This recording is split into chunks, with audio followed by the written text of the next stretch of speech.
Welcome to Fire Moment, a ministry of Fresh Fire Church in Uniontown, Pennsylvania.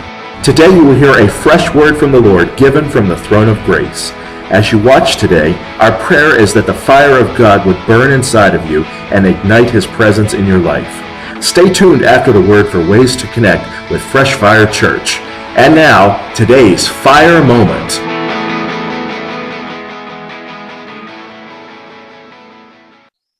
Welcome to Fire Moment, everybody. Thanks for joining us today on this Friday edition. We pray that today's program will minister and bless you and speak to your heart. I hope you checked out last Friday's program, because on the program we had three of our teenagers from Ignited Youth with us discussing bullying, and it was a powerful program, some real emotion, some enlightenment on the topic and what the life of a teenager is really like when it comes to bullying. And so I trust if you missed that program, please go back in our archives and check it out. There was a lot of truth. We gave some statistics, and there were tears that were shed. It was quite an emotional day. And today we're going to continue and dive deeper into the subject of bullying, but taking a slight turn. And I'm going to share with you a few statistics. We're also going to share with you the characteristics of those that are bullied, as along with the characteristics of those who do the bullying, and talk a little bit about some of the myth busters about bullying, the things that we believe are true that really are not.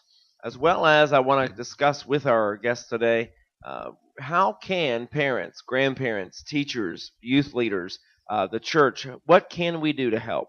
What kind of support do they need?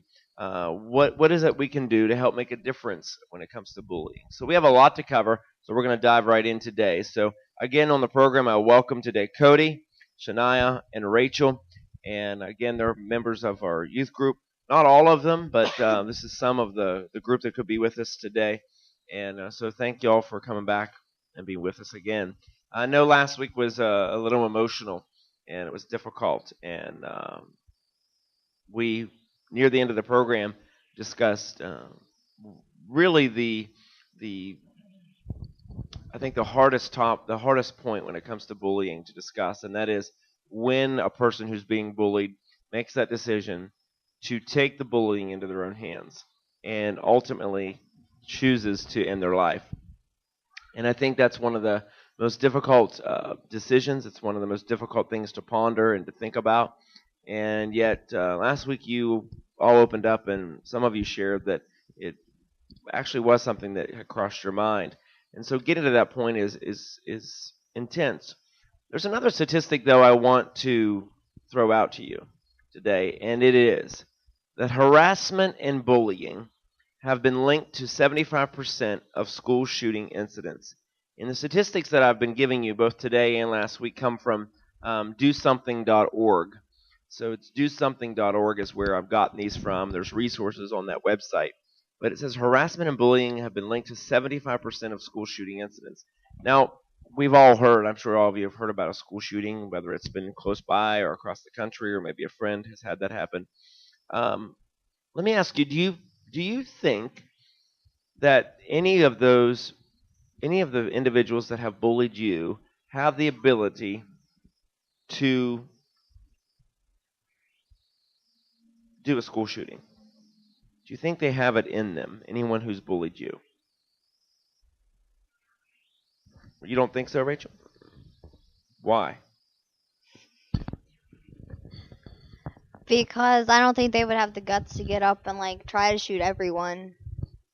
Okay. All right. Shania, do you disagree? Do you think that maybe some of the ones that bullied you do have it in them to commit a school shooting? I think that maybe one or two might, but then again, I don't know them well enough to really say whether they would or not. Okay. Can you answer, Cody? I think it's possible. I mean, anybody can really do it. Okay. Okay. So, it's we just don't know. And I think that's the part that's so that's almost frightening about that statistic, is that when you talk about 75% of people who do bullying or have been responsible for school shootings, it's the element of I don't know, because we don't know them well enough. It's the people doing the bullying that we don't get a real intimate understanding of who they are, and which is why I think we're caught off guard and surprised so many times by those who commit the bullying and those who do the school shootings. Now, I want to switch gears a little bit, and let's talk a little bit about some of the bullying myths that debunked, like we were saying. And last week we talked about where we're bullied at, and you mentioned Facebook, Twitter, school. People were even bullied in the church. So one of the first things that we can use to debunk a bullying myth is that bullying only occurs at school. School is simply kind of a time zone. It's just a period of time, and I think Shania, you mentioned that it's just a period of time. But really, bullying, you're opened up to it anywhere you go. At work, home, and so forth. Another one is that bullying is only considered bullying if it's physical. And I think that most bullying that goes on isn't physical. It sounds like from what the three of you have experienced, it's more verbal than anything mental. Is that accurate? That what I'm saying, bullying isn't just physical, right? It's mental. It's mental, physical, verbal, all those things. Yes, sir. It is all those things. I've experienced pretty much all of them. But mostly in situations like school, they don't have really the chance to do anything physical because there's adults around and there's teachers. And then again, if they know the teacher well enough that they won't say anything about it happening, it could occur. Okay. What about this next one I'm going to share with you, that the bullying myth debunked? Teachers are always responsible to end a bullying incident. Do you think that teachers are always responsible to end it? I agree that they are, because they're supposed to be the ones that you can go to and know that they'll say something about it and have it stop. What about, do you think that have you ever experienced a teacher who has been doing the bullying? Yes, several times. Yeah. Rachel? No? Yes. Yeah. And I think that's one of the other factors of bullying that we need to not ignore, is that bullying isn't just about other students bullying one another, but, a teacher. And there have been known occasions where teachers have pointed out a student, bullied them, sometimes teamed up with other classmates and bullied them. I have personally witnessed teachers bullying based on someone's appearance. I'm just going to be very frank. When we covered this subject last year, I was very clear and used language that was used, but I witnessed a teacher at a school event calling another student a slut. As far as I'm concerned, that's bullying, because their role in that child's life is to be an encouragement and to be building them up. And in an instance like that, I believe the teacher should lose their job. I believe they should be fired on the spot, because we're to be bridge builders and building them up. We're going to take a quick break, come back, talk more about the myth builders. We're also going to dive into how you, as a parent, grandparent, pastor, teacher, what can you do to help your students and those you love who are being bullied. We'll be right back. Chasing God, Serving Man by Tommy Tenney is our gift to you this month with your best loved gift of Fire Moment. Your seed will help Fire Moment continue to spread the gospel of Jesus Christ around the world. Sow your seed today by going to freshfirechurch.net or by mailing it to Fire Moment, P.O. Box 207, Briar Hill, Pennsylvania, 15415. Fire Moment, bringing the fire of God into your life. Welcome back, everybody. Thanks for staying with us. We're going to continue now as we continue talking about bullying, and there's several bullying myths that we could debunk, but for the sake of time, we're not going to cover them all. The next one I wanted to mention, though, to you is reporting bullying will make everything worse. Do you find that that's true? Is it a fear of yours that reporting it, or before you have, that you were afraid it would make things worse? I think it's a half and half sort of thing, because sometimes it does, because they want to punish you for getting them in trouble, and they just do it in a different time in a different place so that it's not really thought of. Okay. And then other times they'll think, I could get in more trouble if she continues to say something, so I won't. Do you think, along that same line, and then Cody, I want to let you respond to the first question. Do you think, though, that if there were more severe consequences for bullying, if schools specifically were more strict, that it would cause you to feel differently? It would cause you to trust that it's going to get better if you tell, and then you would feel more open and free. For example, schools and a school district in our area has a zero tolerance policy for bullying. In fact, it's our Brownsville area school district. They're the only one who was willing to offer to us their bullying packet to show us what their policy is. They have a zero tolerance, meaning a child that bullies will first start with suspension and they will be expelled.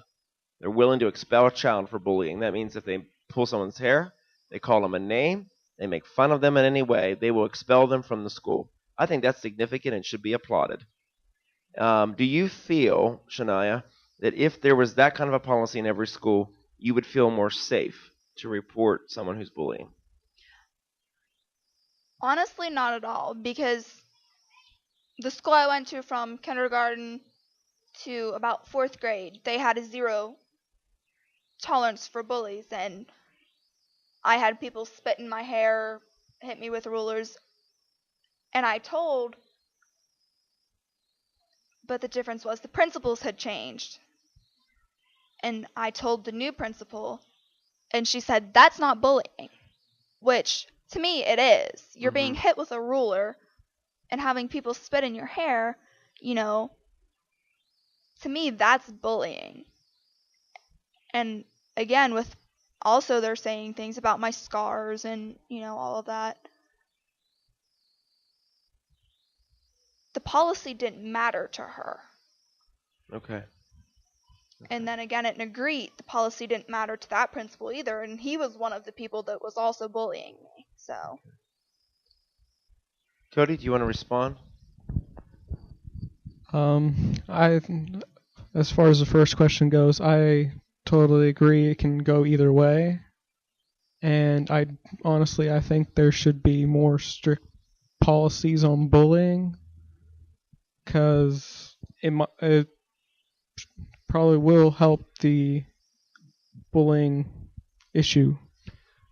Last Friday on the program, Cody, you admitted that because of bullying, you would consider taking your own life. So, do you believe that a zero tolerance bullying policy would potentially save your life? It could help save somebody else's life, but honestly, I think that they should put more than just one teacher in a room to enforce that, because just from personal experience, the teacher doesn't see everything. Sure. So I think they should put another teacher or just another adult in the room. Which opens us up to a whole lot of other issues, because one of the things, immediately the response of any school district is going to be, we don't have the money. And I know that rings true, especially in the state of Pennsylvania. Our governor made as many cuts as he possibly could. And while, he's a Republican, and I agree with him on many of his conservative views, he dropped the ball when it comes to doing our funding. Our school districts are at a point right now where we can barely continue our sports events, other extra programs. And so that would be their first response. And while I understand that, something has to be done because our children are taking their lives. And in the scheme of things, I don't have in front of me the statistic of how many suicides have been committed, but I do know that there have been more suicides in the last 2 years than there have been in the last 10 years combined. Friends, that's a statistic that is astounding and that we cannot allow continue. Now, as we continue,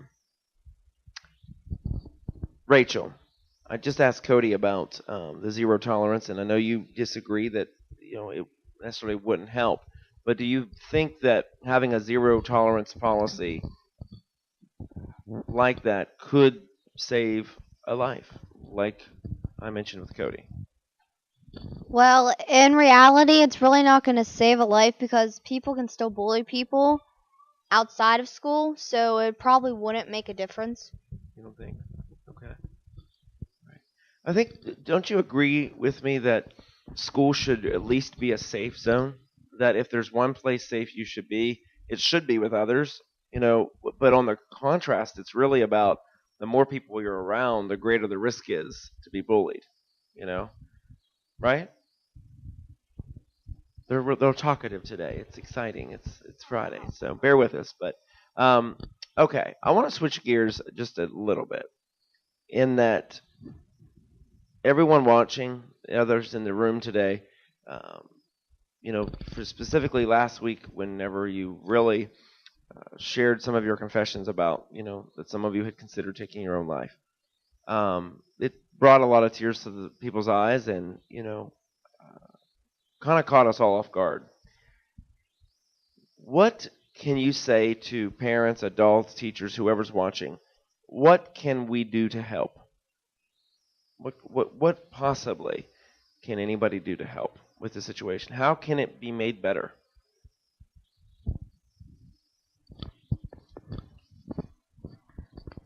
I think that parents need to be more aware of how much bullying there really is, not just in schools, but everywhere.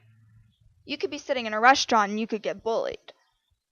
And I don't think parents are really aware of how often it really does occur. And I don't think whenever it does happen that because we don't really talk to our parents about it, that they realize or even notice that something's going on.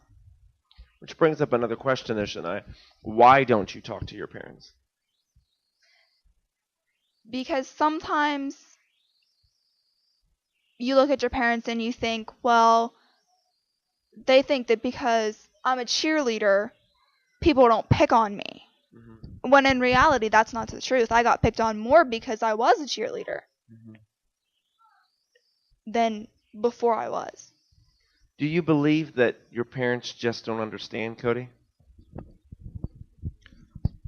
I used to believe that, but now I from just talking to them more over the past few years, I do realize that they do understand what I'm going through, and that I have someone that if I need to talk, I can talk to them.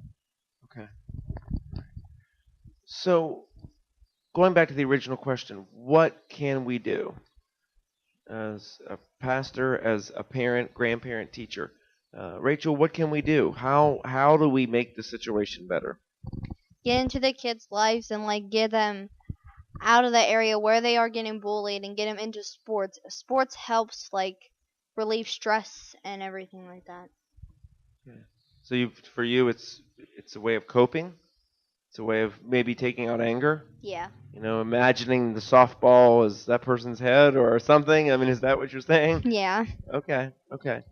Now you say get involved in your child's life. How? When you're sitting down at the dinner table, ask them questions about their day. Ask them how they are doing in school. Are they getting bullied? Ask questions. Okay. Do you feel like, for you personally, and I know I'm putting you on the spot, but for you personally, do you feel like parents sometimes don't ask enough questions? I don't think they do. That's interesting. What about you, Shania? Would you agree? Parents just don't ask enough? I would agree. And as an example, my mom's friend Bill, I don't really know what to call him, we would sit down at dinner and he would say, "How was school?" And I would say, "Fine." And in reality, it wouldn't really be fine. And he wouldn't ask for elaborations on that or, about friends or, anything like that. Okay. All right. So when you say fine, fine's not always really the truth. No. No. What can we do, Cody, as outsiders, as parents and pastors? How can we help make it better in the school? For someone like me, what do we do? Do you have any thoughts?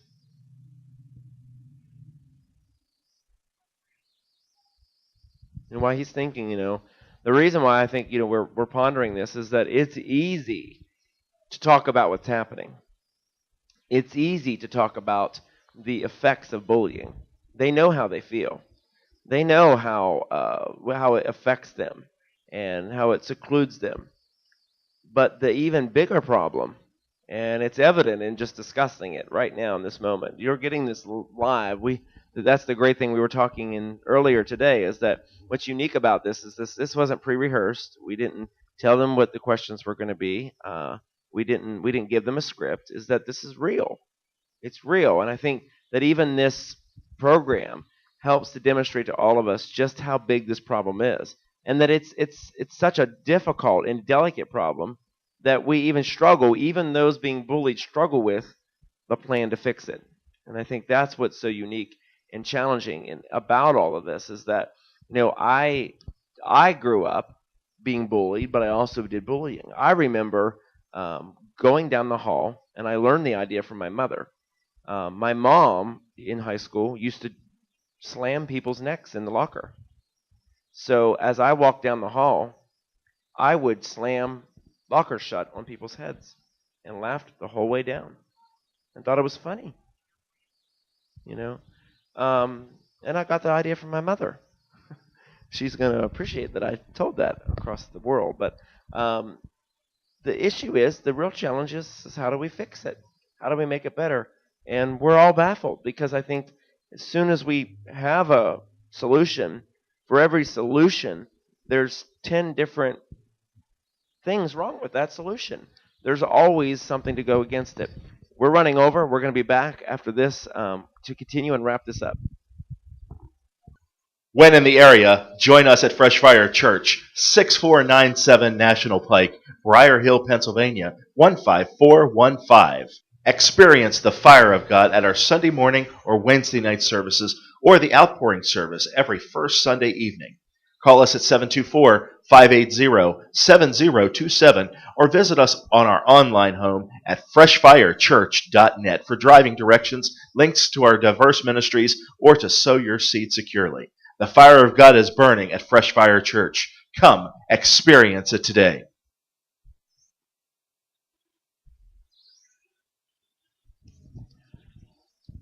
Welcome back, everybody. Thanks for staying with us. We're going to wrap this up in this last segment. I want to quickly mention to you that all the statistics that I've given you today and last week on the program come from DoSomething.org, as well as StopBullying.gov. There is a government website. The government has taken this on as such a big issue, and they've recognized it because of mothers and fathers and grandparents going before Congress, talking about the loss of their child, the abuse of their child, that the government has launched a website of their own, funded by them, stopbullying.gov. We'll have all of these at the bottom of your screen and at the end of the program, just so you can find resources and other information to help you. If you're involved in a youth group, I would challenge you. There's videos and resources on here to help your youth understand the real effects of it, to inform your congregations on ways to help. So stopbullying.gov and DoSomething.org. As we were, before the break, we were talking about what we can do to help in this situation. And Cody, you were really taking some time to think. Do you have an answer? Is there something that we can do to really change this? Honestly, I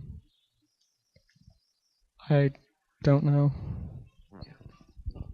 Yeah, and I think that's the issue. Our government just doesn't know. We can issue, and like Rachel said, we can issue zero tolerance policies, but even that is not a safe zone. I find this really, really interesting. I want us to cover, in the last moments that we have together, two things, and that is, one, children that are at risk for being bullied, and then the children who are more likely to bully others. I want us to look at the profile of each, and I think it's rather interesting, really. And again, this comes from stopbullying.gov. So the teens who are at risk for being bullied are some of the following. They're perceived as different from their peers, such as being overweight, underweight, wearing glasses or different clothing, being new to a school, or being unable to afford what kids consider cool. That's some of the first stuff. So you agree, right, based on everything we've said already. If you're just a little bit different, you're a target. If you don't wear the Nike tennis shoes, if you don't wear, do you find that that's true in every school? Would all of you agree? I think that it's true in some aspects, but really it doesn't matter what you wear or what you look like. Everyone is at risk for being bullied. They just have to be able to find something to jab at, as a target. Another one of the characteristics of one who's bullied, Cody, is those who are depressed, anxious, or have a low self-esteem. So if you already have a low self-esteem about yourself, you're depressed, you're noticeably depressed, people can pick up on that, then some punk who thinks they're the next best thing since squeezed butter begins to pick on you because of that. How can a parent notice that you're depressed? How can they notice that you think poorly about yourself? Any thoughts? They mostly keep to themselves. They seclude themselves in their room, push everybody away from them. Like if you try to ask them, how are you? Good. And we'll just walk away. And that's just some of how you can tell. Okay. Another characteristic of a person who's bullied is they're less popular than others and have fewer friends. They do not get along well with others, seen as annoying or provoking, or antagonize others for attention. So those are some other characteristics. But let's flip it now and look at the people who are more likely to bully others. Let's talk about the bullies. And two of you last week said that you have been bullied, but you also have been the bully. So let's look at this. A person who is a bully, some are well connected to their peers, have social power, and overly concerned about their popularity, and like to dominate or be in charge of others. Others are more isolated from their peers and may be depressed or anxious, have low self-esteem, be less involved in school, be easily pressured by peers, or not identify with the emotions or feelings of others. These children who have these factors also are more likely to bully others. They are aggressive or easily frustrated. They have less parental involvement or having issues at home. Think badly of others, have difficulty following rules, view violence in a positive way, have friends who bully others. Do you think that's pretty accurate? Would there be anything you would add to that as far as the characteristic of people who bully? Rachel? You're not saying much, so. Jealousy. Jealousy? Anything else? What about you, Sinai? I think that I would add that they probably are being bullied themselves. So as a way to just cope with that, it's kind of like a bucket system, I guess you would say. When one fills up, it tips, and then it just goes on through a line of buckets, and it just keeps tipping, and finally something like a shooting occurs, or suicide, or something like that. Let me ask this. Do you think that teens who bully possibly are bullied at home? I would say that, yeah. Because I think that it's a real reality today. Is that, and I think just let me be fair, is that I think sometimes as parents, as adults, we bully and we don't even realize that's what it is. Because our society has changed and we've evolved over the years, that you can't, years ago, if someone would look at you and say, you faggot, or you fatso, or, we're more creative and belligerent in our wording today, but if people would have said that years ago, it's not taken as such a hit as it is today, And so I think that, Cody, if you were my kid and I said, you don't be such an idiot, or yelled at you because your grades were bad, and I told you don't be so stupid. You bring me a report card like that, I'll mash your face to the wall. That's bullying. Do you agree? I do agree. Yeah. And I think as parents, we can be guilty of it. And because we get frustrated. Notice the characteristic that I mentioned. It said that we are aggressive and easily frustrated. Parents, I am a parent just like you, and I know how frustrating it gets. And when we get frustrated with the results that our children are producing, we bully. And we don't see it as that. And I think today should be an eye-opener for us to realize that as a parent, as a pastor, as a youth pastor, as a teacher, as another teenager, that we can bully just because sometimes our expectations aren't met. And I find that to be really, really true. That as parents, we can be bullied. We can be bullying you. Now, I don't want any of you to out your parent and call them a bully on camera today. But, one, they'll kill me. Two, it wouldn't be fair. But, what would you say to that? Am I being fair? Is that fair that, parents can be a bully sometimes by even their approach, even the way that we correct you can be a bully. We might not cuss you, we might not degrade you, but 1,000 questions sometimes can almost be being a bully depending on how we go at it. Do you agree? Yeah. I know this is taking a turn probably from what you had expected at home, but it is really a major issue. In the final moments that we have on the program today, is there any final thoughts anything that you three would share about bullying, something that we can do, anything at all, a final thought that you have before we end the program? Cody? What about you, Shania? I think honestly, you just have to stay true to who you are and not worry about what other people, even your parents and your family, think, because even sometimes they'll say something that will hurt you, or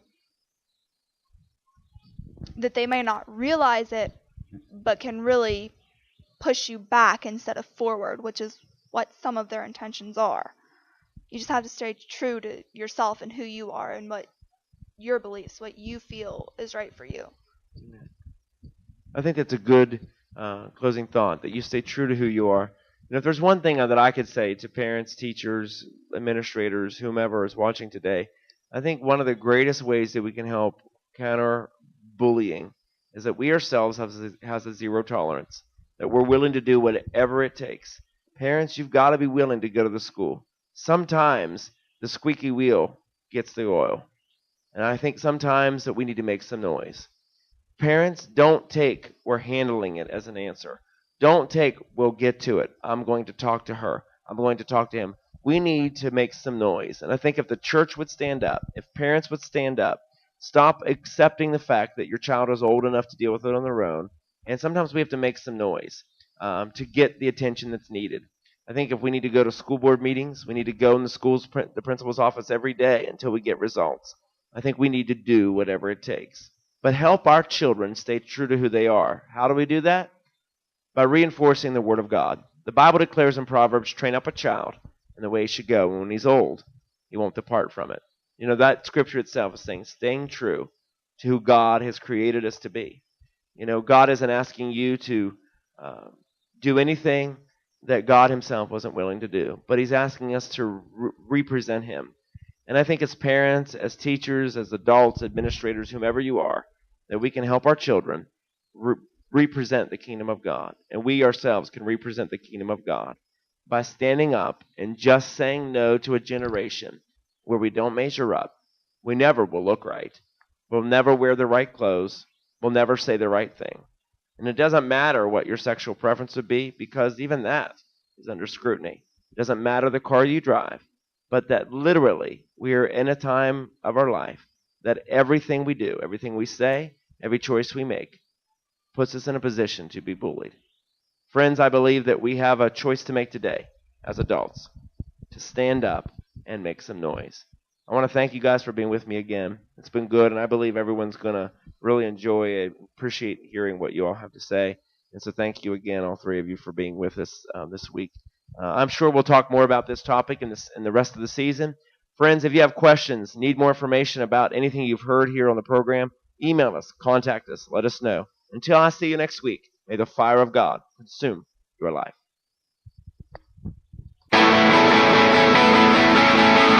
We hope you have been blessed by today's message.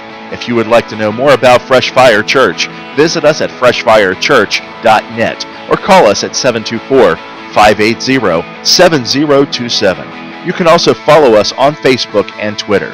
Visit us at 6497 National Pike, Briar Hill, Pennsylvania. Until next time, may the fire of God consume your life.